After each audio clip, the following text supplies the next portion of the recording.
Bismillahirrahmanirrahim. Alhamdulillahirabbil alamin. Hamdan katsiran thayyiban mubarakan fi kama yuhibbu rabbuna wa yarda. Asyhadu an la ilaha illallah wahdahu la syarikalah wa asyhadu anna Muhammadan abduhu wa rasuluhu alladzi la nabiyya wa la rasula ba'da amma ba'du.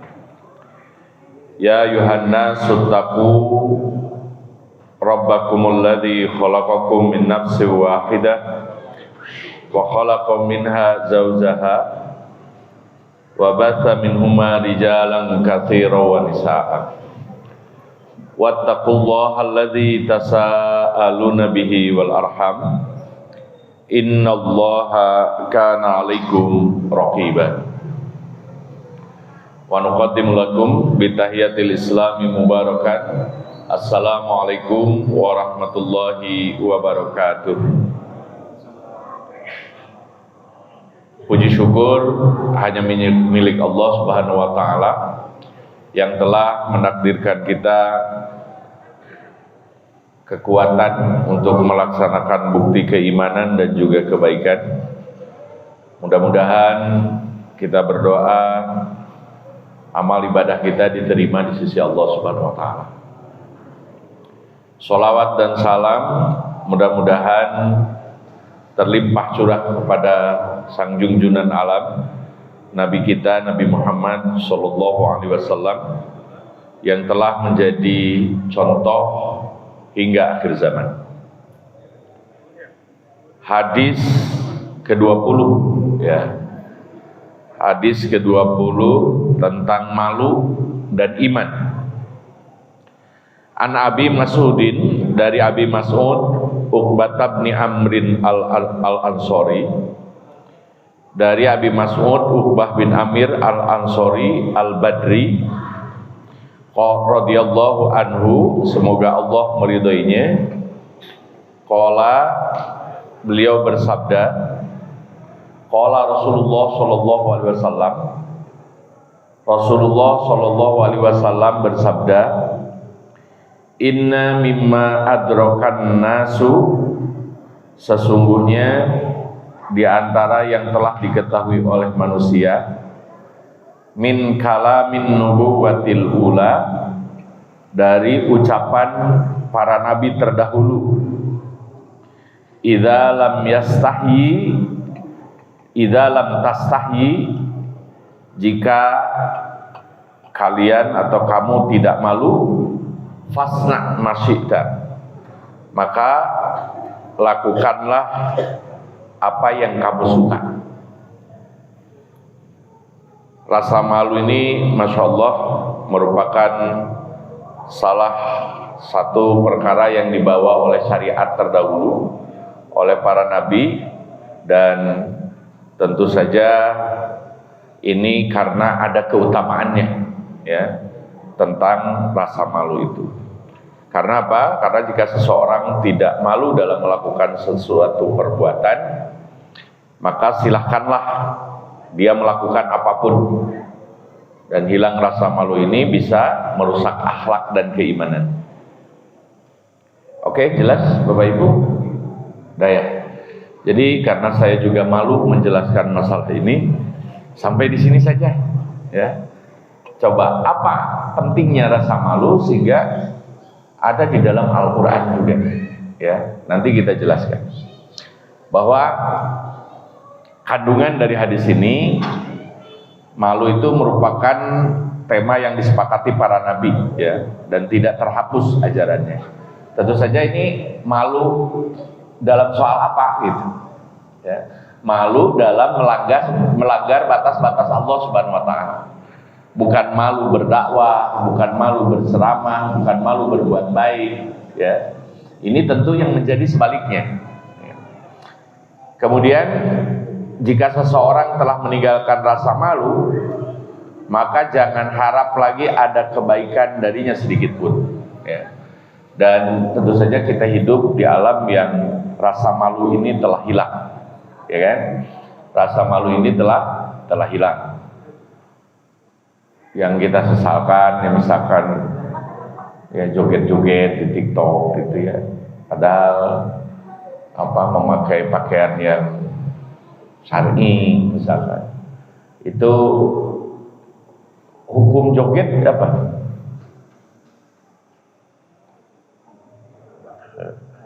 Hukum joget, hari joget karena ada apa Pak? Saya kira bukan pertanyaan yang susah ini Pak, kecuali kalau belum buka jadi rada lilis. Joget karena ada apa? Ada musik. Kalau musik gimana hukumnya?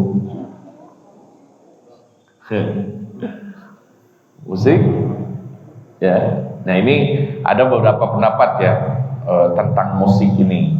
Ya, jadi ada yang kemudian mengharamkan karena singkatnya ya, karena kehati-hatian bahwa musik kadang-kadang tidak membawa kepada ada musik yang kemudian tidak membawa kepada kemaslahatan ya. Dan bahkan dalam beberapa hadis memang sangat jelas disebutkan ya bahwa alat-alatnya itu adalah perangkap setan ya. Tetapi ada juga yang berpendapat kalau seandainya itu menjadi alat untuk bersyukur ya, ataupun alat untuk berzikir kepada Allah Subhanahu wa taala, maka ada yang membolehkan.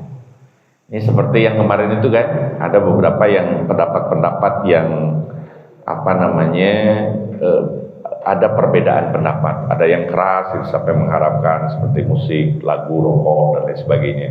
Padahal di dalam Al-Qur'an ataupun Sunnah itu tidak secara tersurat gitu.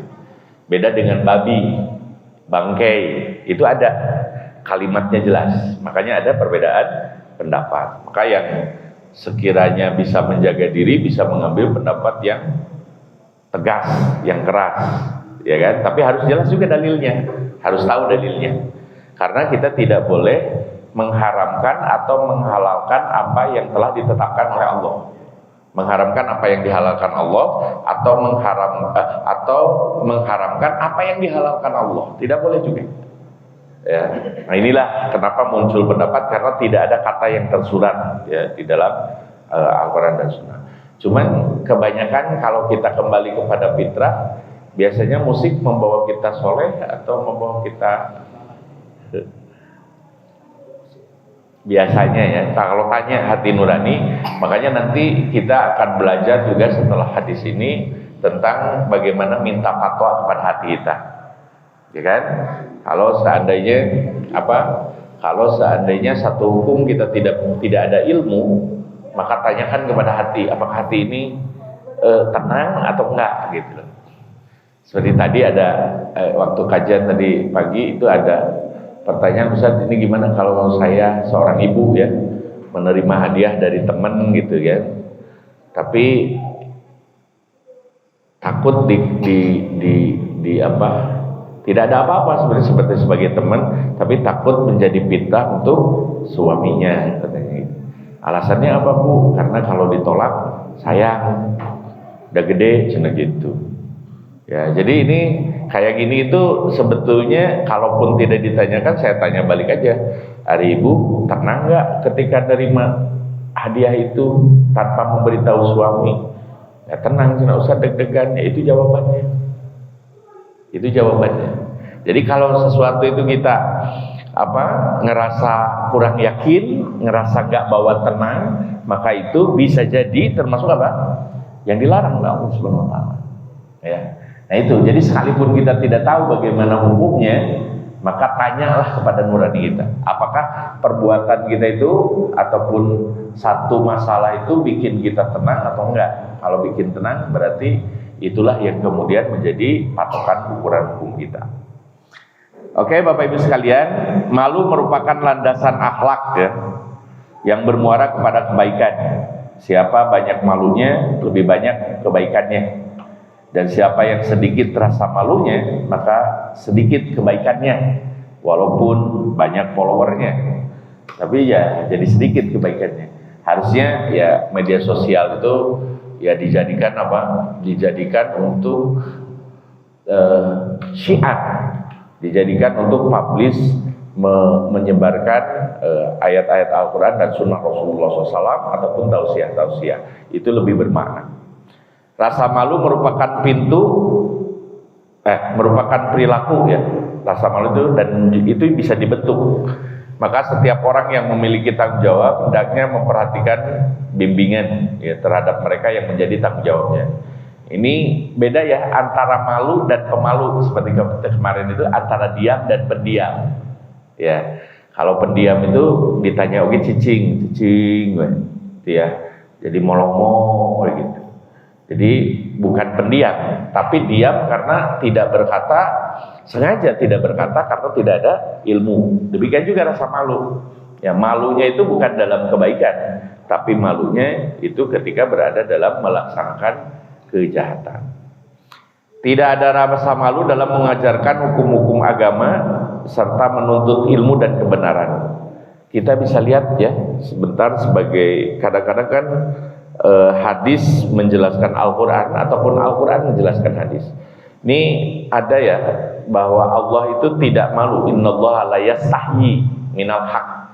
Jadi Allah itu tidak malu dari kebenaran. Kalau mengajarkan agama itu hilangkan rasa malu. Dalam surat Al-Ahzab, Bapak Ibu boleh dibuka. Surat Al-Ahzab ayat 53. Ini menarik ya. Soal sahabat yang bertamu kepada rumah Rasulullah dan malah ngobrol-ngobrol gitu. Tidak mau balik. Ya, ini dijelaskan panjang lebar. Ya, sehingga Rasul itu ngerasa malu kalau ngusir gitu. Kalau nggak diusir udah ngeganggu gitu. Udah lama di rumah beliau gitu. Ya, akhirnya Allah menegaskan sampai turun ayat nih soal undangan dan tetamuan. A'udzubillahi minasyaitonirrajim. Ya ayyuhalladzina amanu. Ingat ini sampai dipanggilnya itu adalah orang-orang yang beriman. Wahai orang-orang yang beriman. Ini berarti apa yang diserukan itu mempertaruhkan keimanan. La tadkhulu buyutan nabi, janganlah kalian masuk ke rumah Nabi illa ayyudzana lakum, kecuali kalian diundang, diberikan izin ataupun ada restu tertentu. Ila ta'amin ghairi nadirina ina, tanpa harus menunggu selesainya masak. Ya, kadang-kadang kan ada yang diundang ke rumah kemudian diajak makan-makan tapi masakannya belum selesai dan mereka menunggu di rumah pengundangnya. Dalam hal ini adalah Nabi. Walakin idza du'itum, tetapi jika kalian diundang, fadkhulu, maka masuklah ke rumah. Fa idza ta'imtum, jika kalian sudah makan, fantasiru, keluarlah kalian. Wala musta'nisina li hadis, dan jangan banyak ngobrol gitu. Inna dzalikum kana yu'dhin nabi, karena hal itu menyakiti Nabi, ya, menyakiti Rasulullah SAW. Fayastahi minkum, sehingga beliau ini malu, ya, untuk mengusir kalian, ataupun bahwa acara ini telah selesai, mangga silakan pergi gitu.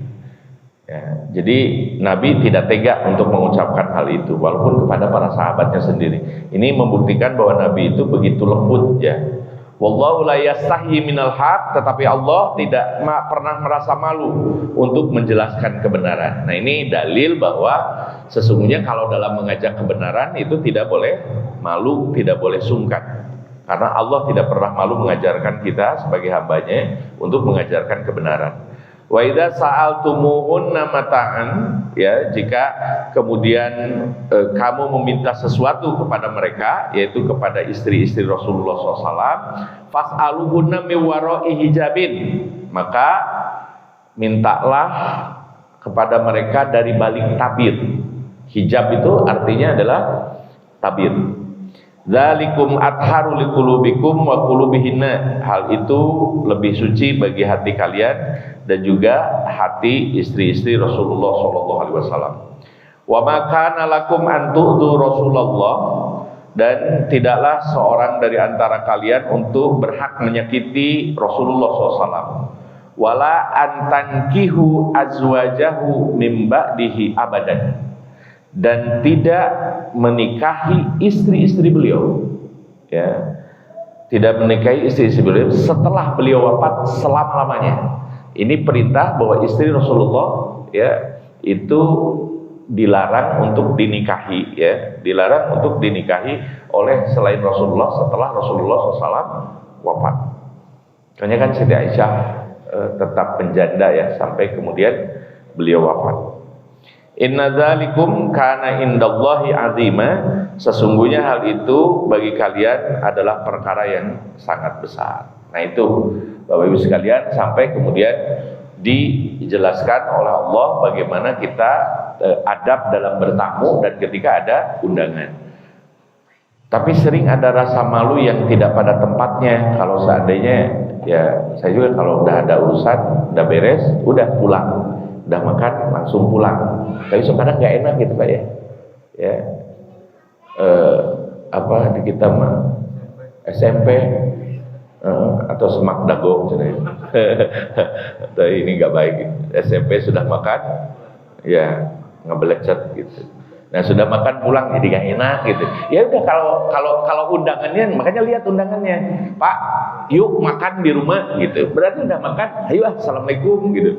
Kecuali kadang-kadang kan kita ada makan, mungkin ngajak ngobrol. Itu mah kalau misalkan ada undangan yang zahir, Pak kita ngobrol aja sambil makan siang misalkan. Kalau di hari-hari biasa, bukan di hari bulan Ramadan. Ayo mangga gitu. Maka undangan itu dilihat ya sebatas mana undangan kita diizinkan untuk tetap di rumahnya. Karena mereka juga, Rasulullah juga punya urusan sendiri gitu ya di rumahnya. Apalagi rumah beliau kan sangat sempit ya. Saya pernah nggak itu? Enggak ya. Waktu pas ngajar sirah itu foto-foto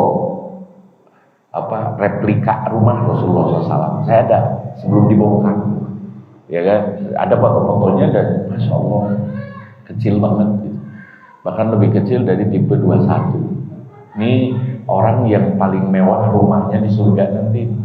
Ya di dunia ini sangat kecil tapi berkahnya luar biasa. Karena itu jangan sampai Nabi jadi terganggu aktivitasnya ya. Karena apa? Karena banyak tetamunya. Makanya kan kalau kita mah biasanya ada ya ini pentingnya pembawa acara atau MC gitu kalau dalam acara itu ya. Alhamdulillah maka dipersilahkan, acara sudah selesai, maka para tamu silahkan dengan rasa hormat untuk meninggalkan rumah kami misalkan. Ada kata-kata seperti itu. Jadi lebih enak lagi ya, biar tidak saling menyakiti satu sama lain. Di antara rasa malu itu ada dua ya. Manfaat rasa malu itu yang pertama ifah itu menjaga diri, ya, menjaga kehormatan, ya, menjaga kehormatan. Kemudian yang kedua adalah waro itu seperti tadi, ngambil pendapat yang lebih keras karena khawatir terjatuh kepada perilaku yang haram. Ya, walaupun secara fikih ini tidak dinafikan Pak. Ada juga yang berbeda pendapat seperti soal musik itu, ya kan? Nah itu kita harus bijak. Ya, kita harus bijak karena dalil keduanya ini kuat. Dalil itu nasnya, kalau istidlal cara mengambil dalilnya, ya kan? Cara mengambil dalilnya itu harus kita ketahui agar kita lapang dengan perbedaan yang ada dan saling menghargai satu sama lain. Rasa malu merupakan cabang dan wajib diwujudkan. Makanya ada kata-kata al-haya'u minal iman. Malu itu sebagian daripada iman. Ya, dalam hadis yang lain dijelaskan begitu. Kemudian kalau an-nadhafatu minal iman, yang biasa ada di masjid-masjid itu, kebersihan sebagian daripada iman. Itu bukan hadis Pak. Ya, itu bukan hadis. Tapi itu mah kayak peribahasa lah, hemat pangkal kaya kayak gitu. Ya, cuman kemudian jadi diyakini hadis karena banyak dipublish, banyak dipakai sehingga itu disangka sebagai hadis padahal bukan. Banyak sekali kata-kata syair yang kemudian dikira hadis padahal bukan. Ini penting membedakan agar menjadi dasar amal ya bagi perbuatan kita. Kan yang pertama apa? Al-Quran. Yang kedua apa? Hadis. Yang ketiga apa? Di bawah hadis? Ya? Masya Allah. Karena kita tidak TikTok ya, itu aja yang bisa saya sampaikan. Apa coba? Athar. Athar, A-T-S-A-R, athar. Athar bonteng, ya, acar itu mah, ya athar itu nasihat yang dikeluarkan oleh para sahabat, ya, yang tidak bertentangan dengan hadis. Nasihat para sahabat, para tabi'in itu masuknya kepada apa? Athar. Nanti kita kalau membandingkan kan mana yang lebih kuat dalil, yaitu Al-Qur'an lah. Ya, yang kedua kemudian hadis, dan yang ketiga adalah athar. Kemudian kalimat pasna masyita, kalau kamu tidak malu maka perbuatlah sekehendakmu. Ini bukan perintah ya, tapi kalau dalam bahasa Sunda mah itu nyumput, ya, retoris, ya, nyuruh. Seperti dalam kalimat yang lain, ada dalam hadis Nabi yang lain dikatakan bahwa barang siapa menjual khamar maka hendaklah dia memotong-motong daging babi. Artinya kalau dia sudah berbuat haram, buat apa dia menjaga diri gitu. Artinya silahkan aja, berbuatlah sesukamu. Seperti dalam saum juga ada, jika kalian tidak bisa menjaga lisan, maka makanlah, minumlah sesukamu. Kalau lisannya masih menyakiti orang, lisannya masih berdusta, lisannya masih tidak bisa dijaga, maka buat apa untuk saum? Maka makanlah sesukamu. Ada yang gitu ya. Makanya kalau udah bohong, udah tinggal nyangu aja makan. Ya, tapi bukan begitu juga, ya kan? Karena kita tidak tahu ya bahwa Allah Maha Pemaaf nanti di akhir maghrib kita, sehingga puasa kita tetap sah dan sempurna. Kemudian Bapak Ibu sekalian yang dirahmati Allah Subhanahu wa taala, bahwa maksud malu di sini ya kesimpulannya adalah itu menjauhkan diri dari perbuatan keji dan mendorongnya berbuat kebaikan. Bahkan ketika berbuat baik juga rasa malu tetap diutamakan. Tidak, kan ada dua ya, pamer kebaikan, pamer keburukan. Dua-duanya ini keji banget. Pamer kebaikan, pamer keburukan. Pamer kebaikan itu namanya apa? Riya, ya kan? Karena pamer kebaikan jika disertai rasa ingin dipuji, bahwa dia itu baik, bahwa dia itu wali Allah, bahwa dia itu seorang yang patut dihormati. Nah ini jelas bahwa dia niatnya itu bukan karena Allah berbuat baik, tapi karena ingin demi pujian. Kemudian yang kedua, pamer keburukan. Pamer keburukan, dia tidak malu untuk melakukan dosa di hadapan orang lain. Itu namanya sebagaimana telah kita jelaskan, mujahir. Orang yang berbuat bangga, orang yang tidak merasa sungkan ketika berbuat jahat ataupun buruk. Maka mereka itulah yang tidak akan pernah dilirik dan tidak akan pernah diajak ngobrol oleh Allah Subhanahu wa taala. Allah taala alam bisawab. Itu saja yang ingin saya sampaikan pada kesempatan kali ini. Mudah-mudahan bermanfaat, bisa meningkatkan keimanan dan juga ketakwaan kita kepada Allah Subhanahu wa taala. Ya. Barangkali ada yang mau ditanyakan, silakan kalau masih ada waktu.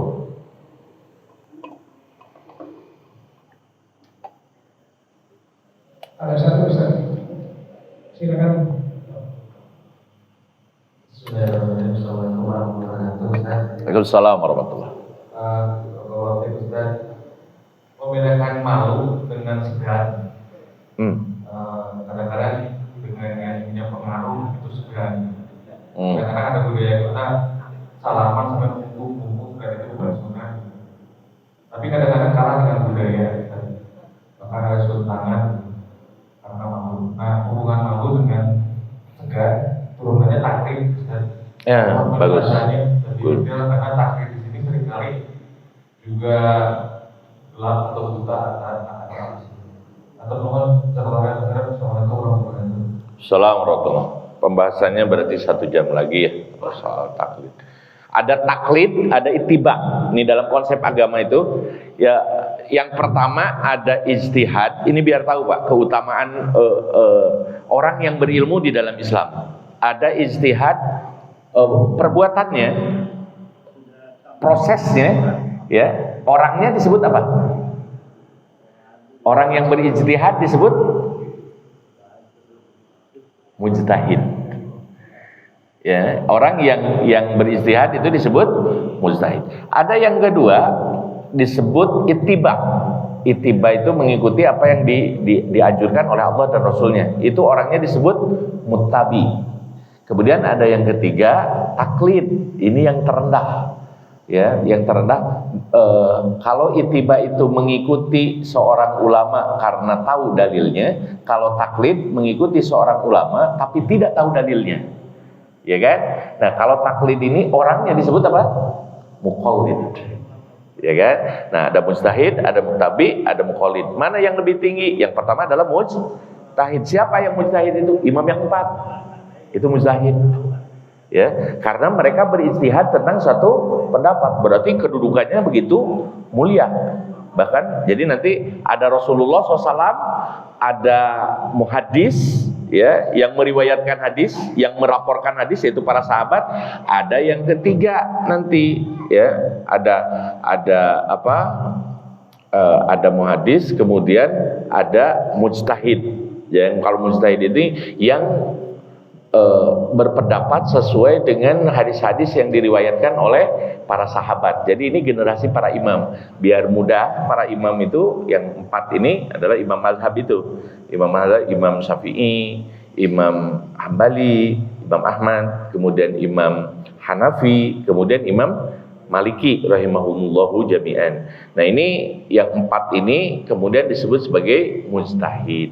Nah, sementara kalau Imam Muslim, Imam Bukhari itu periwayat-periwayatnya, ya, periwayat-periwayat yang melaporkan, yang mengumpulkan hasil dari report sahabat tentang Rasulullah SAW, gitu ya. Ini kalau dijelaskan di board ini bakal lebih jelas, gitu ya, bakal lebih jelas.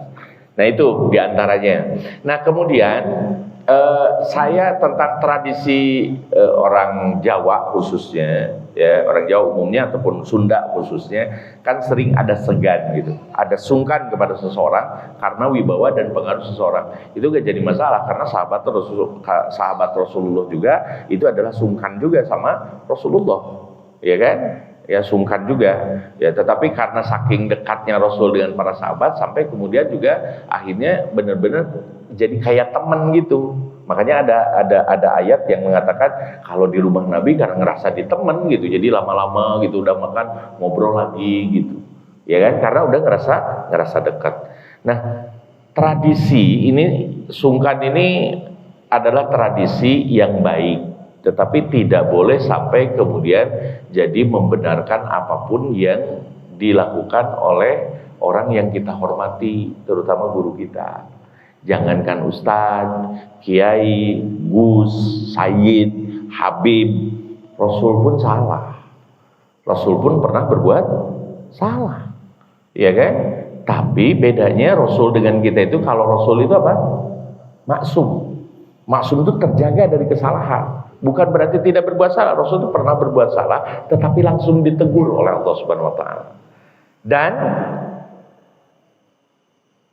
syariat ditegurnya Rasulullah ini kemudian harus jadi gambaran bagi pengikutnya kemudian, ya. Nah, makanya di beberapa sekolah yang rada ngambil pendapat ekstrim, tidak boleh katanya membungkuk dengan kepada guru, ya, tidak boleh suntangan selain kepada kedua orang tua, ya. Ada yang beberapa begitu karena khawatir tadi itu kultus. Ini baik. Tapi sisi lain juga, kalau kemudian ada yang suntangan karena menghormati, selama tidak kultus tidak mengapa.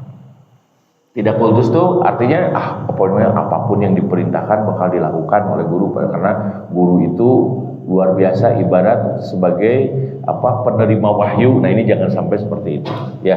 Bahkan sikap kita kepada Rasulullah pun juga terbatas. Tapi ada baiknya, ya, ada baiknya, karena dalam pendidikan Barat itu, masya Allah, ya, ketika profesor dengan mahasiswa tidak ada batas, maka hubungannya jadi bebas.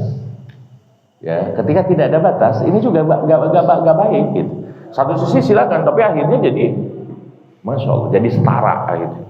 Jadi tidak ada penghormatan kepada orang yang lebih tinggi ilmunya. Ini bukan, mohon maaf, penghargaannya bukan kepada orangnya, tetapi kepada apa? Ilmunya. Yang disebut ilmu itu apa? Yang disebut ilmu itu selama sang kiai memerintahkan kepada kita untuk berbuat benar, dalilnya jelas dari Al-Quran dan Sunnah, ikuti. Tapi kalau memerintahkan yang buruk, yang nggak baik, maka tinggalkan. Ya, tidak boleh. Jangankan kiai, sang para imam juga tadi, para imam mujtahid juga begitu. Kalau engkau tahu bahwa perintahku ini adalah berdasarkan Al-Quran dan Sunnah, maka ikutilah. Tapi kalau enggak, tinggalkanlah. Begitu, semuanya begitu. Karena apa? Menghindari kultus itu. Ya, kultus yang benar tentu saja adalah kultus kepada ayat-ayat Allah sebagaimana yang dijelaskan oleh Rasulullah SAW. Ya, walaupun tetap ada beberapa perbedaan pendapat. Ya, saya kalau sebagai ustadz kayaknya nggak ada beban Pak menjelaskan itu. Tapi kalau saya sebagai seorang diplomat, misalkan ketemu orang Jepang, kan orang Jepang bersaling membungkuk gitu ya. Apa saya nggak haram. Masa gitu? Ya kan? Kita juga bagaimana cara penghormatannya gitu. Nah, selama tidak ada niat kita untuk menyembah apapun ini sebagai penghormatan, maka tidak masalah. Kalau itu pendapat saya secara pribadi tidak masalah. Jadi misalkan kalau orang membungkuk, kita juga istilahnya membungkuk karena itu salamannya orang Jepang misalkan. Kita yakini sebagai itu menghormati tradisinya.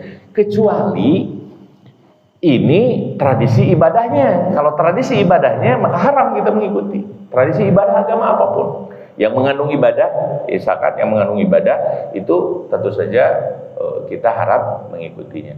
Kalau soal tradisi mah ada yang sunnah, ada yang masuk sunnah, artinya sesuai dengan sunnah. Seperti cipika-cipiki itu orang Arab itu mu'anakoh namanya, ya kan, cipika-cipiki. Kalau kita makan asal negara retek gitu, ya jangan, ya kan, ya jangan. Udah cukup aja salaman atau kalau rangkulan mah kan biasa untuk menambah kehangatan, tapi itu pun juga dengan orang yang udah saling kenal. Ya, nah itu batasannya. Jadi kultusnya kepada ilmu bukan kepada orangnya. Apalagi sampai minumannya ini sisa minuman, sisa makanan, ya, bahkan bajunya, apalagi baju yang mahal diminta gitu ya. Nah, misalkan gitu ya, atau misalkan apa gitu. Nah, ini jelas tidak benar. Mengambil berkah itu berkah dari ilmu dan akhlaknya, bukan dari makanan atau minumannya. Wallahu ta'ala a'lam bishawab. Gitu ya. Oke, itu saja yang ingin saya sampaikan. Mudah-mudahan meningkatkan keimanan dan ketakwaan kita kepada Allah Subhanahu wa taala. Terus semangat, terus sehat, terus afiat, ya, terus baca Al-Qur'annya, ya, terus banyak berdoa, terutama untuk anak-anak kita, mereka anak-anak yang hadir di masjid dalam taman-taman ilmu, maka insya Allah mereka juga mudah-mudahan membarengi kita di surga nanti, ya, menjadi anak-anak yang soleh dan soleha, menjadi keluarga yang sakinah mawaddah warahmah. Rabbana hab lana min azwajina wa dzurriyyatina qurrata a'yun waj'alna lil muttaqina imama.